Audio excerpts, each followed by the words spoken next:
is go to stroke. We want to change the color to black. Okay, and it's the line, the tracing is still a little thick, so we just want to lower the size to 1 pixel.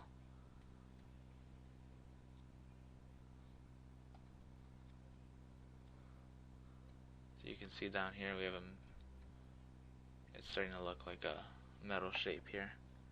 If you're not happy with the gradient, you could always edit it later. And to cut your work in half, you can rather than making a whole nother shape for the other side. Sorry, you have to deselect the shape. I didn't do that.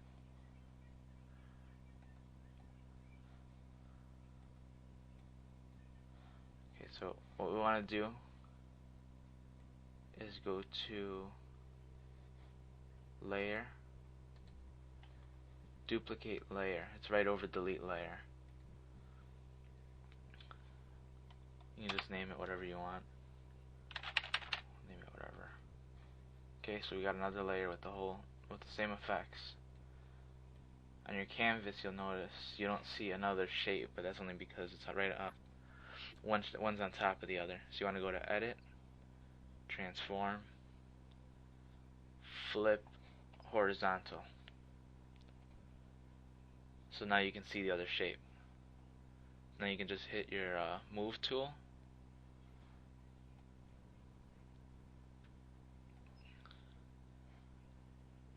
Make sure you click on the right layer when you're moving it.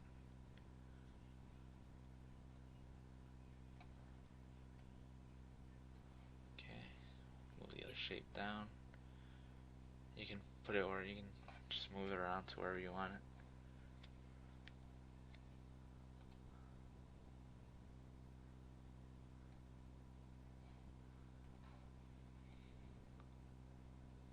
That looks pretty good. Then you could do the same for the top. I'm going to go ahead and make a few more shapes just so you can see what the end product looks like. Something else I forgot to mention, when you are making your gradient, feel free to change the angle, especially when you are working on the side pieces of the SIG, like the one seen here. Do the stroke feature. You can see the default is red. It has to be changed.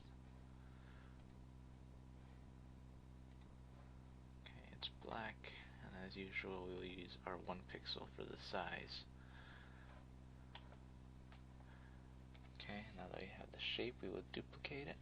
So we're gonna go ahead and duplicate this layer. Oops. Okay, duplicate layer. Okay. So now we want to go to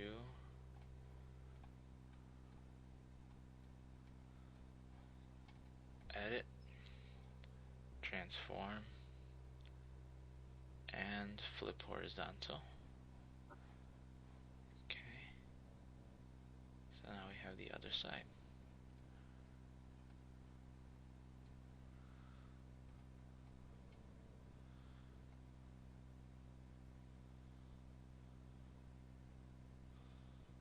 Okay. We'll try and make it identical to the other side. Okay, for simplicity's sake, I'm not going to do the top, but of course you can always add metal pieces if you wanted to on the top, make a complete frame. I'll put an image in there just to make a simple signature. So we'll go to Open.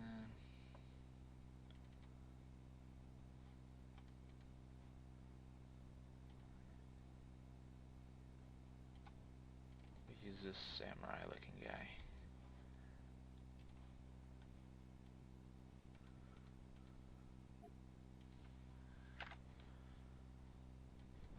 Okay, so we will drag him to the canvas. Control T to resize him. you can hold shift down while you're sizing them so the dimensions stay the same. Of course you need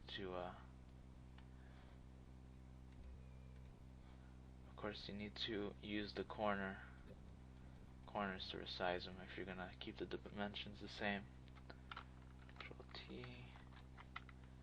I'm gonna hold shift here.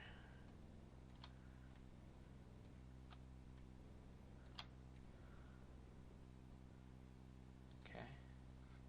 Hit enter, and there he is. We'll add some text really quick.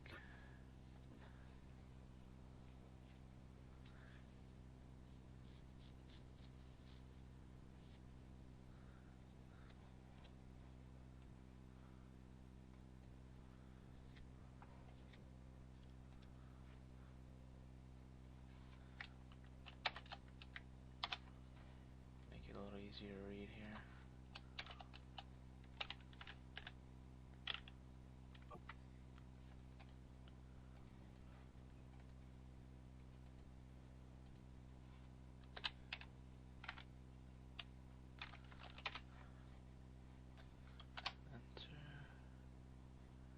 Use the move tool.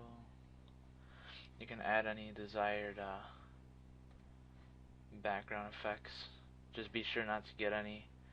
If you're using paint tools, when you're painting on the background layer, be sure not to get any in your transparent region, otherwise it might show up, unless that's the effect you're looking for. So we will go ahead. What you want to do here is go to File, Save for Web and Devices, otherwise it will not work.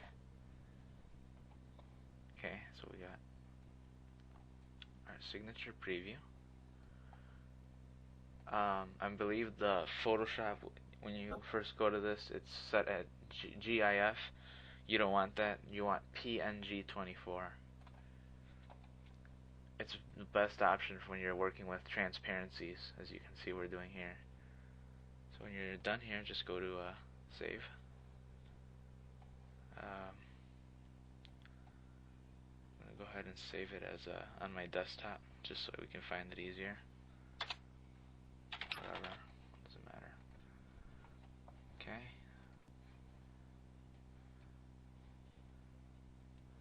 Okay, here's the file.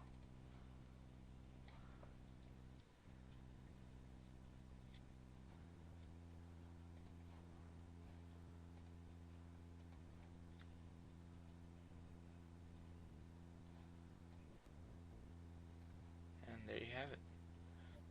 The background, of course, is going to look white when you look at it in the preview, but when you open it on a website, it would actually be the color of your web page background. And that's about it.